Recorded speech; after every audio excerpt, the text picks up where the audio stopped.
You're about to hear from the jurors in the sex tape lawsuit billed as a clash between freedom of speech and the right to privacy.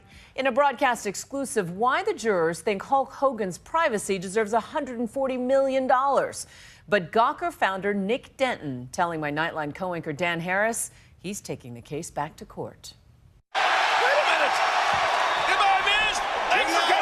Known for his choreographed battles and scripted banter. Well, let me tell you something, brother. Inside the WWE wrestling ring, $60 million.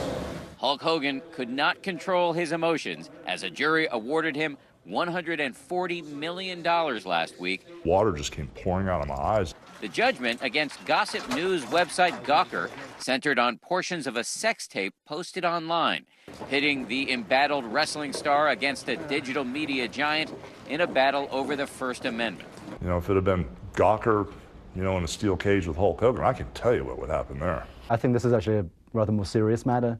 And probably shouldn't be treated as using wrestling as a metaphor. But today, Nick Denton, considered the bad boy in chief at Gawker, fought back with his legal team preparing its appeal.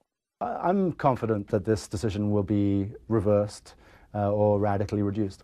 And for the first time, the jurors spoke publicly about their verdict. Gawker made it clear to everyone that they were all around about crossing the line. This whole sex tape ordeal started back in 2007. At the time, his marriage was strained, and he had sex with Heather Clem, the wife of his then best friend, a radio DJ by the name of Bubba the Love Sponge Clem. I knew they had an open marriage, but it kind of turned into a joke.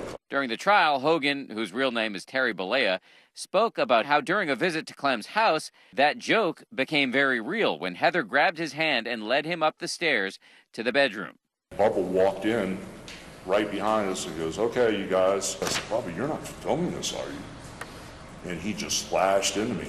"What the hell's wrong with you? I'm your effing best friend. How dare you say that to me?"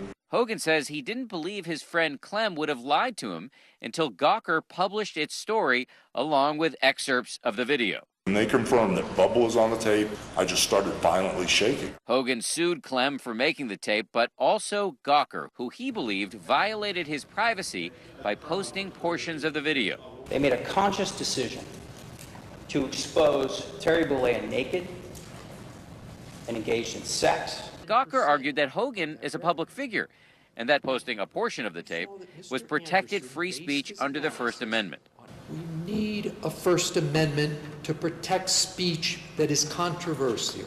So it's a conflict between the state law, in a sense, and the federal law. What Hulk Hogan is doing is he's suing under a Florida law that says if you publish private, embarrassing facts about someone, then you can recover damages from the person you published from. My colleague Lindsay Janis sat down with members of the jury who ruled in Hogan's favor. How did you feel about Gawker's First Amendment argument? It wasn't applicable.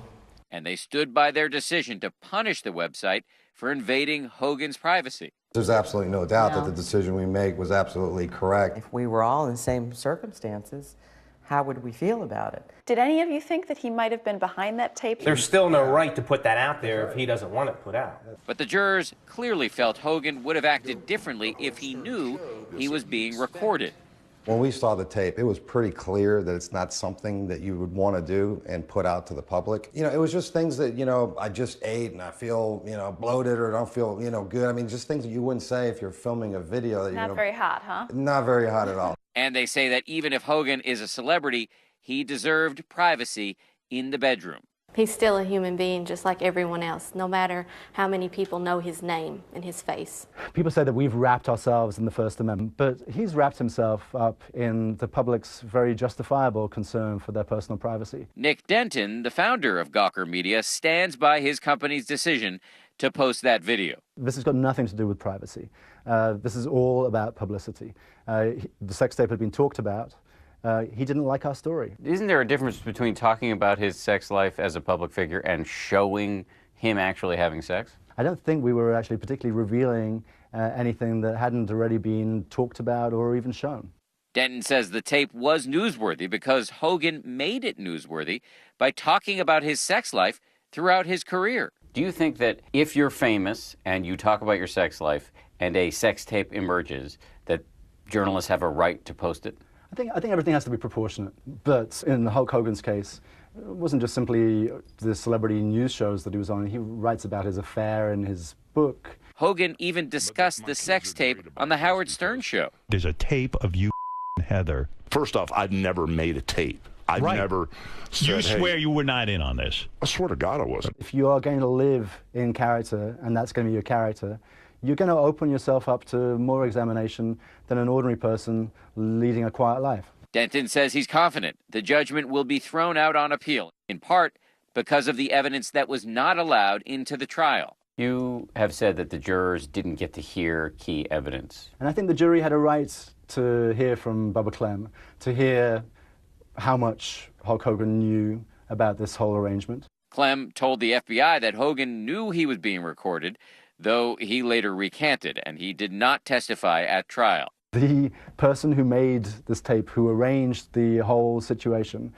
paid $5,000 in settlement to Hulk Hogan and the promise to help Hulk Hogan in his case against Gawker. I think it puts a lot of things in context. Denton says he believes Hogan's lawsuit was an attempt to suppress another recording, one of Hogan using racist language directed towards his daughter's boyfriend at the time. He had complained using pretty brutal language about the black man that his daughter was dating. The consequences of that tape were devastating for Hogan.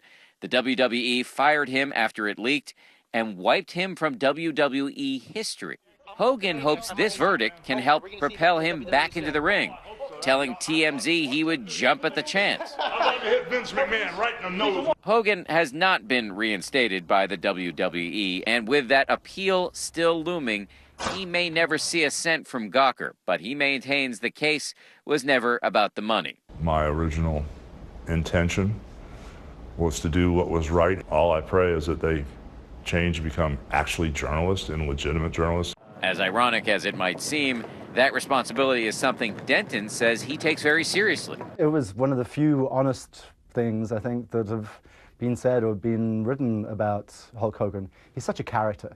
He's been living in character almost all his professional life. And in a way, he's a sign of the society that we're moving into, in which people are not just simply actors, but their whole lives are performances. And while Gawker might get a bad rap, Denton insists it's for all the right reasons. Hulk Hogan is very charming on the stand, but he's been shown to have lied on the stand as much as he's a charming liar. We were a bunch of honest jerks. For Nightline, this is Dan Harris in New York.